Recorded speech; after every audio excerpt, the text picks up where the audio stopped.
Evening. Slightly better weather than we had up in Lake District from my last video that I showed you, but a completely different one today because I've become, only for a week, but an adoptive dog man, and we've got our Jock, my sister's dog. They've gone on holiday. They've gone to Portugal, where weather will be considerably better than anything we've had in England. But I've got our little Jocko, so let's spin camera around and I'll show you the loon. Come and say hello. A woozle. Come here, lad. Hello. Got one of his treats running about like a loon, isn't he? So we're having a walk around in Millstone's Wood. There's very rarely anyone down here, and he can have a decent amount of off the lead time. Obviously I'm conscious of other dogs and you know, walkers and stuff while he's off lead. He's quite good as well, you know, so if I shout him back, he usually comes back, but he likes to burn a bit of energy off first, so he has a crazy like 5 minutes and then he'll simmer down a little bit. But it's just been, this week's just been an absolute pleasure. You know, I'm twice a week, and we've this is where we've been coming because I know it's so quiet like it.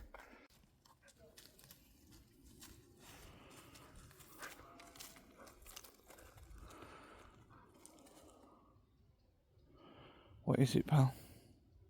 Come on.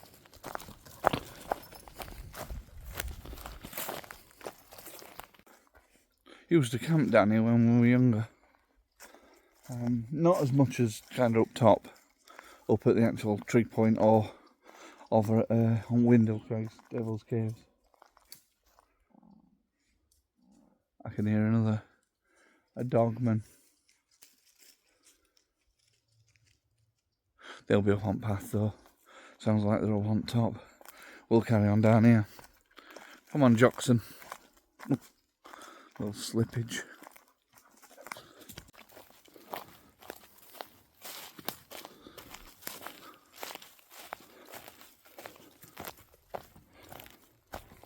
You do have to be careful down here because there are some bits of like right boggy ground like this that we've just come to here.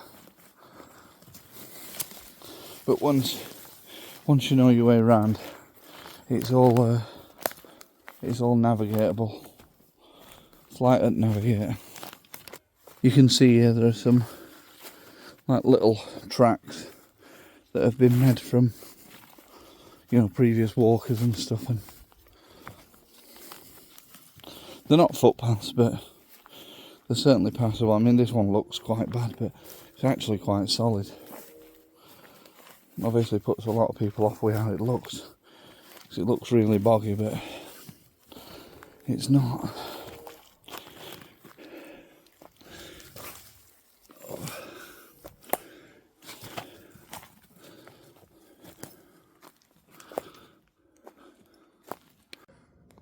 It actually sounds like someone's behind me. There's certainly some sheep in Nick's field there.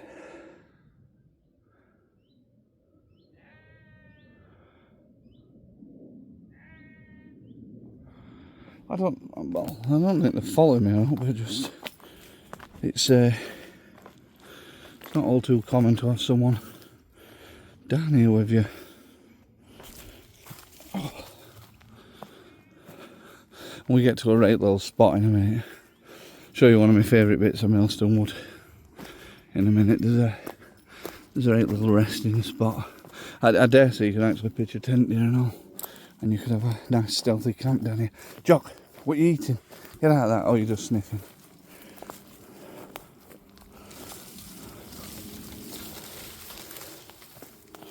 Now this is a bit boggy, this bit here.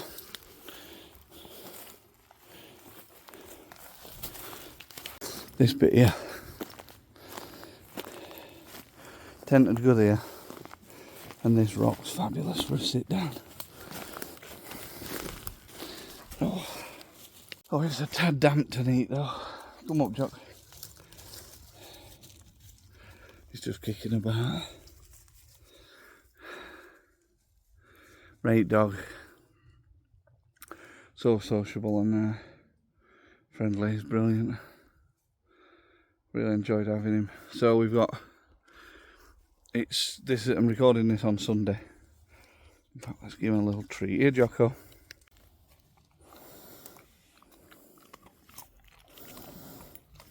Just another one. So gentle. So gentle and beautiful, aren't you? Yes, I'm recording this Sunday. So we've got Jock tonight, tomorrow night and Tuesday night. And then sister and brother-in-law come back Wednesday. So time's running out, pal.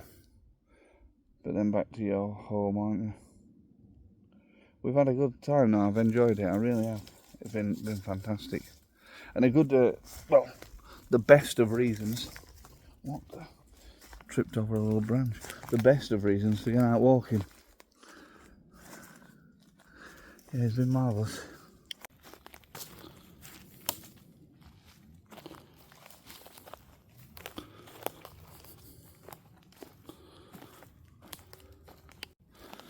He was a good lad.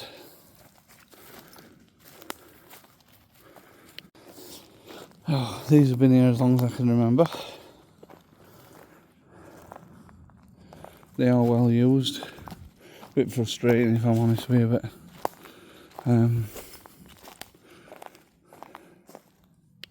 that might be a little defeatist attitude, but if you clear it away, someone will only make another. So, and I can't fully remember when we were young'uns 25 years ago, probably guilty of using them myself. This is quite a good shelter that someone's made. Just have a look here. It's not perfect and it's a bit too frequented, but it's an absolute cracking. Like we stick a bivvy under there and you'd be absolutely sound. It's from the uprooting of an old tree, but I mean it's been like that a good number of years, but it's still like so green. So I think there's enough roots in the ground to do the job it needs to keep it alive.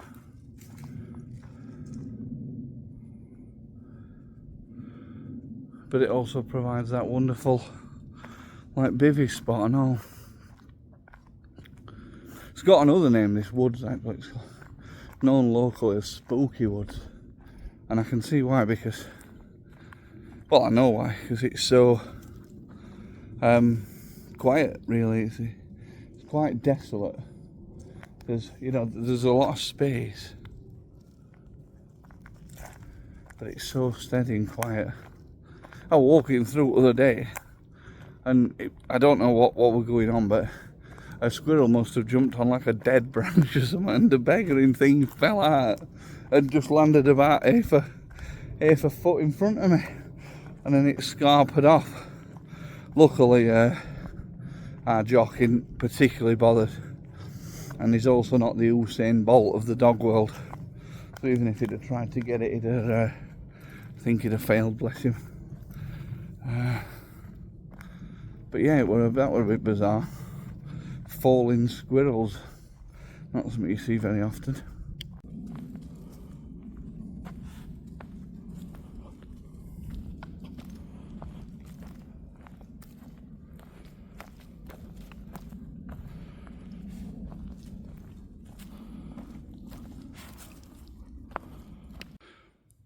This is that boundary wall I was telling you about. You can see it a little bit clearer now.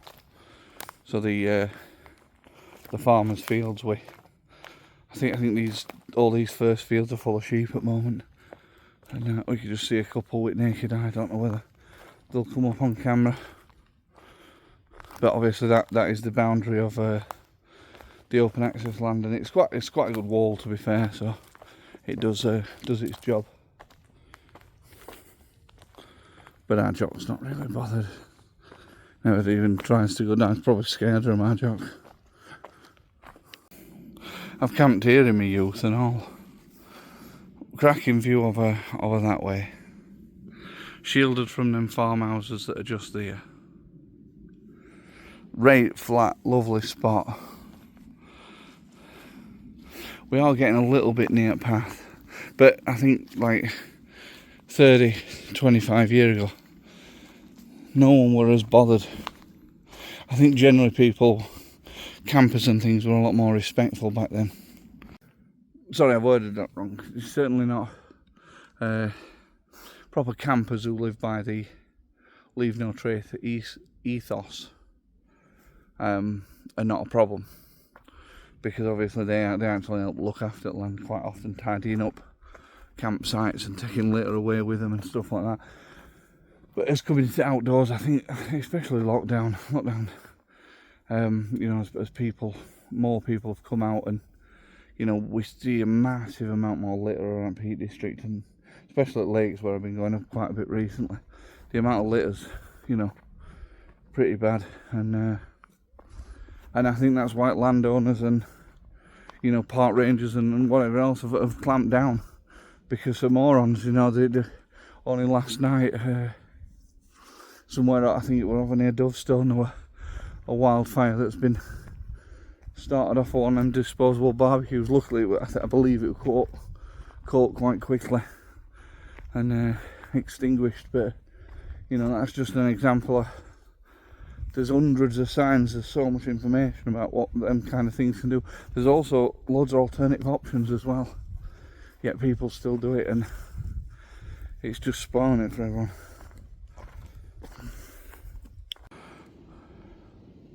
Jock's had to go back on his lead. We've got to the end of Millstone's Wood now, and we are going on to this like kind of knockdown wall is the boundary of the Whitwell Moor moorland, and in about 200 metres we'll be in Whitwell Moor Trig that me and our Jock have bagged 5 times. Have we done 5? Yeah, we've done 5. Yeah, we've been up here 5 times in last 5 days really.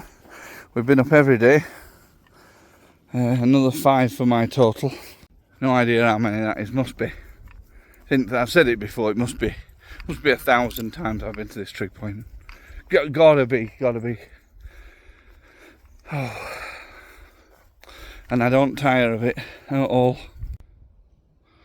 Overlooking Brumhead Estate and Piked Low, and over to Derwent that way. If we just get around this tree, the views don't stop. Uden Beck down there, that's where the old circle of stones is that's no longer really identifiable, but yeah, epic. We're not quite on highest point yet, so we can't see the other side over towards Greenmoor, and we should be, from up here we should be able to see Emily Moor mast and the transmitting station over at Old Moss over towards Black Hill. There's a guy in front of me just passing trig point, I can see now. Just spin camera around and let you have a look. You might be able to see it on camera, don't know how clear it is. Come on Jock, let's go for another trig bag. Yeah, I've let him off the lead again because there's nobody around, just burning a bit of energy off. Go on lad. Like a lunatic. It's okay boy. A boo boo. Keep going lad.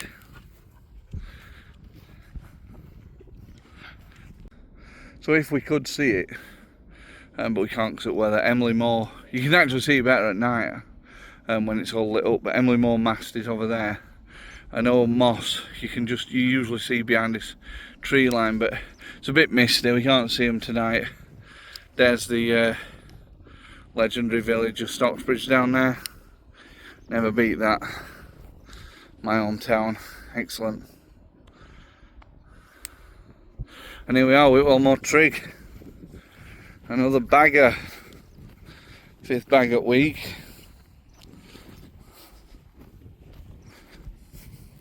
Bit of an interesting fact for you about Whitwell Moor, actually. Well, just to interrupt that, it looks like someone's put a little wreath on it or something. Probably memory of a loved one or something like that, but it's quite a good condition tree pillar, if I'm honest with you. Yeah, bless him, whoever that is. Flush brackets this side, S1752. A legendary trig in my eyes. As I was saying, whilst included in the 88 trig challenge, this little bad boy is not actually in the Peak District. So let me just see if I can show you. So at the where this tree line is at the bottom here, just dropping off of the moorland, that is the actual boundary of the Peak District. So even though it's, say, 20 metres outside it, it's not actually in the Peak District. I think there's also another one that's included in the 88 challenge that's not in the Peak District as well. Can't remember which one that is. I'm sure I would remember, but yeah, not this one. As it always does, it started absolutely smashing it down. So I'm going to get back to this tree line, and that'll provide me with a decent amount of shelter and get me back down to the car. So thanks for watching.